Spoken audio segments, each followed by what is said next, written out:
Ankleshwar GIDC પોલીસે શંકાસ્પદ ભંગારના જથ્થા સાથે 5 ઇસમોને ઝડપી પાડી 5 લાખ ઉપરાંતનો મુદ્દામાલ કબજે કરી કાયદાકીય કાર્યવાહી હાથ ધરી હતી। જિલ્લામાં બનતી ગુનાખોરીની ઘટનાઓ ડામવા સારું ઉપલી અધિકારીઓની સૂચના અન્વયે અંકલેશ્વર જીઆઈડીસી પોલીસ મથકનો સ્ટાફ ગુનાખોરી ડામવા પોતાના વિસ્તારમાં પેટ્રોલિંગમાં હાજર હતો। તે દરમિયાન અંગત બાતમીદારથી બાતમી મળી હતી કે અંકલેશ્વર જીઆઈડીસીની સોમાણી ચોકડી તરફથી એક સફેદ કલરની પિકઅપ ગાડી શંકાસ્પદ ભંગારનો જથ્થો ભરી એશિયન પેન્ટ ચોકડી તરફ આવી રહી છે। બાતમીના આધારે એશિયન પેન્ટ ચોકડી નજીક વોચ ગોઠવતા બાતમીવાળી પિકઅપ આવી પહોંચતા હાજર પોલીસ જવાનોએ ગાડી ચેક કરતા ગાડીમાં કુલ 5 ઇસમો હાજર મળી આવ્યા હતા। તેમજ ગાડીના પાછળના ભાગે ભંગારનો જથ્થો ભરેલ હોય પોલીસે આ ભંગારના જથ્થા વિશે 5 ઇસમો પાસે આધાર પુરાવા માંગતા કોઈ આધાર પુરાવા રજૂ કરી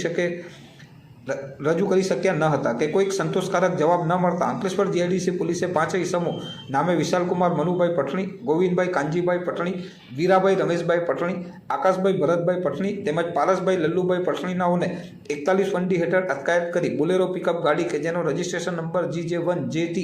5677 કે જેની આશરે કિંમત ₹4 લાખ તેમજ પિકઅપમાં મળી આવેલ SS તથા લોખંડના ટુકડા કે જેનું આશરે વજન 5220 કિલોગ્રામ કે જેની આશરે કિંમત 52,000 તેમજ લોખંડના પ્લેટના ટુકડા કે જેનું અંદાજિત વજન 4700 કિલોગ્રામ કે જેની આશરે કિંમત ₹94,000 તેમજ એક મોબાઈલ ફોન કે જેની આશરે કિંમત ₹5,000 ગણી કુલ 5,51,000નો મુદ્દામાલ CRPCની કલમ 102 મુજબ કબજે કરી અટકાયતમાં લીધેલ 5 ઇસમો વિરુદ્ધ કાયદેસરની કાર્યવાહી હાથ ધરી હતી।